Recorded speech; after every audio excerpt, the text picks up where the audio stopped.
जय हिंद दोस्तों। अफगानिस्तान ने पाकिस्तान के ऊपर हमला कर दिया। पहले ये खबर थी कि अफगानिस्तान के द्वारा पाकिस्तान के 22 सोल्जर्स मारे गए, लेकिन बाद में ये जो सोल्जर्स है ये बढ़ करके 55 सोल्जर्स तक पहुंच गए। लेकिन आखिर ये ऐसा हुआ क्यों है? लोगों का कहना है, किसी न्यूज रिपोर्टर्स का ये कहना है कि पहले अफगानिस्तान के द्वारा पाकिस्तान के ऊपर हमला किया गया, फिर पाकिस्तान के द्वारा अफगानिस्तान के ऊपर हमला किया गया, फिर उसका बदला लेते हुए जो तालिबानी है उन्होंने पाकिस्तान के ऊपर हमला किया। लेकिन आप इस खबर में देख सकते हो, Afghan forces capture 15 Pakistani outpost है उसको कैप्चर कर लिया गया है अफगानिस्तान के द्वारा। 40 सोल्जर्स को मार दिया गया है, जो कि बाद में बढ़कर के 55 तक पहुंच चुके हैं। साथ ही तालिबान इस बात को क्लेम कर रहा है कि इस्लामाबाद में 22 जो डेथ है वो हो चुकी है। किसकी वजह से? जब अफगानिस्तान ने रिटेलिएशन किया पाकिस्तान के ऊपर, जिसकी वजह से ये सारी चीजें सामने निकल कर आई है। तो आज हम इसी चीज के बारे में जानने वाले हैं कि ऐसा आखिर हुआ क्यों, अफगानिस्तान और पाकिस्तान के बीच जो शुरुआत हुई युद्ध की वो हुई किस वजह से। इन सारी चीजों के बारे में हम जानेंगे। साथ ही जो पाकिस्तान के मिनिस्टर्स है उनका द्वारा ये कहा गया है, जो डिफेंस मिनिस्टर है उन्होंने यहां तक इस चीज को कह दिया है कि अब अफगानिस्तान और पाकिस्तान का जो वॉर है वो ओपन वॉर शुरू हो चुका है। मतलब अब पूरी तरह से अफगानिस्तान और पाकिस्तान वॉर के अंदर इंक्लूड हो चुके हैं। साथ ही अभी की कुछ खबर सामने निकल कर आ रही है कि 297 जो तालिबानीज है उनको मार दिया गया है पाकिस्तान के द्वारा। साथ ही 89 जो अफगान चेकपोस्ट है उनको डिस्ट्रॉय कर दिया गया है पाकिस्तान के द्वारा। इस तरह की खबर फिलहाल की हालत में सामने निकल कर आ रही है। तो इन सारी चीजों का पूरी तरह से विश्लेषण करते हैं। जय हिंद दोस्तों, मेरा नाम है कपिल और मैं आप सभी का स्वागत करता हूं एजू करंट इंडिया पर। दोस्तों, जो भी ये सारी लड़ाई हो रही है वो लड़ाई हो रही है डूरन लाइन के पास में। अगर डूरन लाइन की बात करी जाए तो ये आप देख सकते हो, अफगानिस्तान और पाकिस्तान की जो बॉर्डर बन रही है उसी को डूरन लाइन कहा जाता है। ये पहले एक ही हुआ करती थी, लेकिन अंग्रेजों के टाइम पे इसको अलग कर दिया गया, अफगानिस्तान को दूसरा बना दिया गया और जो ये पाकिस्तान और भारत वाला हिस्सा है उसको अलग कर दिया गया था। आप इसमें जो ये खैबर पख्तून वाला हिस्सा देख रहे हो, इस खैबर पख्तून वाले हिस्से में जो एक ग्रुप एक्टिव है उस ग्रुप का नाम है टीटीपी, तहरीक तालिबान पाकिस्तान। ये जो ग्रुप है ये चाहता है कि खैबर पख्तूनवाला जो हिस्सा है इतना, ये पूरा अफगानिस्तान में मिल जाए। अफगानिस्तान में क्यों मिल जाए? क्योंकि इनका कहना है कि ये पूरी तरह से ग्रेटर जो अफगानिस्तान है, जैसे ग्रेटर बांग्लादेश का मैप जारी किया गया था उसी तरह से ग्रेटर अफगानिस्तान भी जारी किया गया।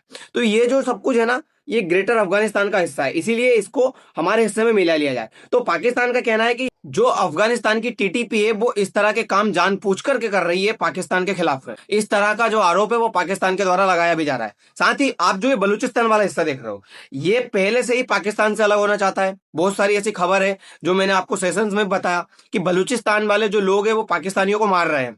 तो बलूचिस्तान तो पहले से ही अलग होना चाहता है। क्यों? क्योंकि बलूचिस्तान वालों का कहना है कि जो पाकिस्तान है वो उनके साथ में बुरी तरह से बर्ताव करता है। उन्हें निचले स्तर का जो मुसलमान है वो कहा जाता है, उन्हें गरीबी में रखा गया। आज तक ये जो एरिया है बलूचिस्तान का, इसके अंदर कोई भी डेवलपमेंट नहीं किया गया है। सबसे ज्यादा यदि डेवलपमेंट पाकिस्तान के किसी हिस्से में मिलेगा तो वो ये पंजाब वाला हिस्सा है, उसी में मिलेगा। साथ ही ये जो गिलगिट बाल्टिस्तान आप देख रहे हो ये भारत का हिस्सा है। पाकिस्तान ने जब 1948 में भारत के ऊपर हमला किया था तो उस समय पे इस हिस्से को उसने कब्जे में ले लिया। तो यदि भारत चाहे तो इस हिस्से को फिर से अपने में ले ले तो पाकिस्तान के हिस्से से तो ये वाला जो एरिया है वो चला ही जाएगा। जो खैबर पख्तून है वो अफगानिस्तान लेना चाहता है, बलूचिस्तान खुद उसके साथ में रहना नहीं चाहता। जो सिंध वाला हिस्सा है उसके बारे में हमारे जो डिफेंस मिनिस्टर राजनाथ सिंह है उनका पहले ही कह चुके हैं कि ये सीमा का खेल है, कभी भी जो सीमा है वो यहां से हमारी बन सकती है।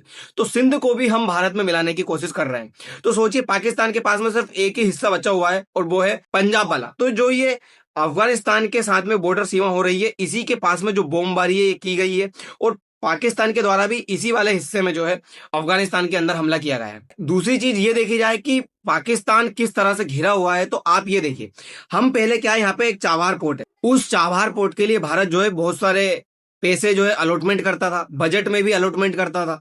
लेकिन इस बार के बजट में भारत की तरफ से चाबहार पोर्ट के लिए कुछ भी जो बजट है वो नहीं निकाला गया, पैसा जो है नहीं निकाला गया। तो इस चीज को लेकर के जो ईरान के डिफेंस मिनिस्टर से, जो ईरान के फॉरेन मिनिस्टर है, उन्होंने दुख भी जताया। उनका कहना था कि हर साल जो भारत है वो चाबहार पोर्ट को डेवलप करने के लिए पैसे निकालता है। पहले भारत ने 100 करोड़ निकाले थे, बाद में भारत जो है 400 करोड़ तक भी पहुंच चुका था, लेकिन इस बार भारत पूरी तरह से पीछे हटा।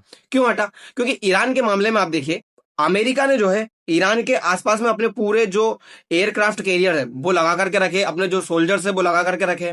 तो भारत को कहीं ना कहीं इंटीरियर जो खबर है वो ये मिल चुकी है कि ईरान के ऊपर कभी भी हमला हो सकता है, तो हम वहां पर क्यों पैसे लगाए जहां पर अमेरिका की नेवी जो है उसको पूरी तरह से डिस्ट्रॉय कर सके, इसीलिए भारत ने पैसे नहीं लगाए। अब दूसरी आप खबर ये देखिए, सऊदी अरब के साथ में भी हमला हो सकता है, क्योंकि ईरान जो है इजराइल के ऊपर हमला करेगा, हो सकता है सऊदी अरब के ऊपर भी हमला कर दे। तो सऊदी अरब का पाकिस्तान के साथ में एक डिफेंस पैक्ट साइन हो चुका है। पाकिस्तान के साथ में डिफेंस पैक्ट ये साइन हुआ है, यदि पाकिस्तान के ऊपर कोई भी देश हमला करेगा तो सऊदी अरब उसकी हेल्प करेगा, और यदि सऊदी अरब के ऊपर कोई भी देश हमला करता है तो पाकिस्तान उसकी हेल्प करेगा। इस तरह की चीजें इन दोनों देशों के बीच में जो है साइन हो चुकी है। लेकिन अब बात यह है कि यदि ये दोनों देश आपस में लड़ लेंगे तो फिर पाकिस्तान अफगानिस्तान को किस तरह से टैकल करेगा। अगर मान लीजिए अमेरिका इसके ऊपर हमला करता है तो सऊदी अरब के ऊपर भी हमला होगा, तो पाकिस्तान इनकी हेल्प करने के लिए यहां आएगा। अब पाकिस्तान खुद के घर के अंदर का कलेश को संभाले या फिर सऊदी अरब के साथ में आकर उसकी हेल्प करे, तो पाकिस्तान बुरी तरह से यहां वैसे ही फंस चुका है।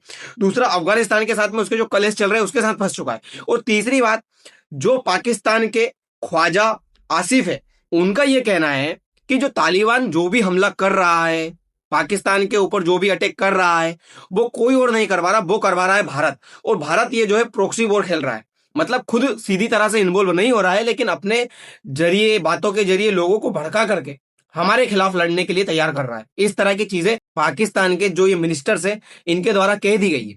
अब आप सोचिए, अगर भारत इस तरह के काम कर भी रहा है तो आप कितने ज्यादा कमजोर हो, आपकी जो आईसिस है वो कितनी ज्यादा कमजोर है, आईएसआई, कि समझ ही नहीं पा रही है कि भारत की तरफ से ये सारी चीजें की जा रही है या नहीं की जा रही है। आप पकड़ ही नहीं पा रहे हो। हम अगर अफगानिस्तान की हेल्प भी कर रहे हैं तो आप क्यों कुछ नहीं संभाल पा रहे हो खुद के देश को, और अफगानिस्तान वाले क्यों जो है हमारी बातों में आ रहा है। कहीं ना कहीं वो आप लोगों से पीड़ित है, आप लोगों के द्वारा जो भी काम किया जा रहा है उससे जो वो है दुखी है, इसीलिए तो वो आज भारत की बातों में आने को तैयार हो चुके हैं। साथ ही अगर बात ये की जाए कि अफगानिस्तान ने जो है हमला क्यों किया पाकिस्तान के ऊपर, तो आप ये खबर देखिए, ये खबर है 22 तारीख की। अफगानिस्तान के ऊपर पाकिस्तान के द्वारा एक एयर स्ट्राइक की गई थी, जिसकी वजह से अफगानिस्तान के अंदर एक ही परिवार के 23 लोग तक मारे गए थे, 11 जो बच्चे हैं वो तक मारे गए थे। इस तरह के काम पाकिस्तान के द्वारा पहले किए जा चुके, उसका रिटेलिएशन करते हुए पाकिस्तान के अंदर अफगानिस्तान ने यह हमला किया, जिससे कि 55 जो उसके सोल्जर्स है वो तक मार दिए गए। और पाकिस्तान की कुछ जो चेक पोस्ट है उन चेक पोस्ट को भी अफगानिस्तान के अंडर में ले लिया गया। लेकिन फिर आप ये खबर देखिए, पाकिस्तान का यह कहना है कि हमने जो है इसका रिटेलिएट करते हुए एक ऑपरेशन चालू किया है जिसका नाम है गजब लील हक। इस तरह का ऑपरेशन आज सुबह ही चालू किया गया, जिसमें उसका कहना है कि हमारे जब 55 सोल्जर्स मारे गए थे अफगानिस्तान के द्वारा, अफगानिस्तान की स्ट्राइक की गई उसकी वजह से, इसीलिए अब हम जो रिटेलिएट कर रहे हैं अफगानिस्तान के ऊपर, और हमने ये जो ऑपरेशन है ये लॉन्च कर दिया है। साथ ही अगर बात ये की जाए कि पाकिस्तान ने जो अफगानिस्तान है उसके ऊपर एयर स्ट्राइक क्यों की थी 22 फरवरी को, तो उसकी खबर यह है कि एक अफगानिस्तान के द्वारा एक सुसाइड बॉम्बर भेजा गया था। खबर ऐसी निकल के आई है जिसमें सिया जो मस्जिद है पाकिस्तान की, उस मस्जिद के अंदर बॉम्ब चलाया गया था। वो सुसाइड बॉम्बर वहां पर आया था और आकर के उसने जो बॉम्ब है खुद का ब्लास्ट किया था, जिस वजह से पाकिस्तान के बहुत सारे जो लोग हैं वो मारे गए थे। तो पाकिस्तान ने फिर इस चीज का पूरी तरह से छानबीन की, पता लगाया, तो बाद में पता निकल कर यह आया कि ये जो सुसाइड बॉम्बर है ये अफगानिस्तान के द्वारा भेजा गया था, इसीलिए पाकिस्तान ने अफगानिस्तान के ऊपर इस तरह की एयर स्ट्राइक की। लेकिन अब बात यह है कि अफगानिस्तान के द्वारा पाकिस्तान के जो F-35 है जो कि अमेरिका के द्वारा दिए गए थे उनको गिरा दिया गया है। हालांकि ये खबर बाद में ट्रंप के द्वारा ही जाहिर की जाएगी। जिस तरह से ट्रंप ने भारत के राफेल गिराने की बात की थी, उसी तरह से अब वो खुद के जो फाइटर जेट गिराए गए हैं उनकी भी बात करेगा। लेकिन बात यह है मेन कि किस तरह से अफगानिस्तान पाकिस्तानियों के जो फाइटर जेट है वो गिरा पा रहा है, क्योंकि हम ये तो मान सकते हैं कि पाकिस्तान वालों के पास में थोड़े फाइटर जेट अच्छे हैं, अमेरिका के द्वारा दे दिए गए हैं इसलिए। लेकिन अफगानिस्तान वालों के पास कहां से हैं? अफगानिस्तान वालों के पास में ये सब कुछ वही है जब 2019-20 में अमेरिका के द्वारा यहां पर जो चीजें छोड़ करके गया था, अमेरिका जो यहां से भग करके गया था, तो जितने भी सेटअप अमेरिका के द्वारा तैयार किए गए थे वो सब कुछ यहाँ पे वैसे के वैसे ही है। उनका यूज करके अफगानिस्तान पाकिस्तान वालों की आज ये हालत कर रहा है। साथ ही अफगानिस्तान के जो भी मिनिस्टर्स है उनका ये तक कहना है पाकिस्तान वालों के पास में जो है न्यूक्लियर वेपन हो सकता है, लेकिन हमारे पास आत्मघाती हमलावर है। अगर हमें जरूरत लगी तो हम अफगानिस्तान से पाकिस्तान के अंदर जितने भी हमारे आत्मघाती हमलावर है वो भेज देंगे और वो जो है पूरा पाकिस्तान को बर्बाद कर देंगे। इस तरह के काम तालिबानियों के द्वारा भी किए गए हैं। आप लोग जानते हो जो तालिबान है वो तैयार कहीं ना कहीं अमेरिका और पाकिस्तान के द्वारा ही किया गया था। उन लोगों का मानना था कि आगे चल करके ये जो है हमारे साथ में लड़ेंगे और हमारे जो दुश्मन है उनके खिलाफ में लड़ेंगे। लेकिन आज ये दाव उल्टा पड़ चुका है। आज तालिबानी पाकिस्तान और अमेरिका के खिलाफ में ही खड़े हो चुके हैं। जिस तरह से तालिबानियों ने रसिया, चाइना और अमेरिका तीनों की कब्र खोद के रखी, उनको वहां से भगाया, आज उसी तरह से वो पाकिस्तानियों को भी कब्र खोद रहे हैं जिसको बनाया गया था पाकिस्तान के द्वारा। आज पाकिस्तान खुद उस मुसीबत से गुजर रहा है। देखने वाली बातें यह होगी कि किस तरह से तालिबान पाकिस्तान के ऊपर हमला करता है और ये जो युद्ध है कहां तक जाता है। क्या अमेरिका इसमें बीच में आता है इसको रोकने के लिए या फिर नहीं, ये सारी चीजें देखने वाली बातें होंगी। तो दोस्तों फिलहाल के लिए इतना ही, मिलते हैं अगली वीडियो में। धन्यवाद।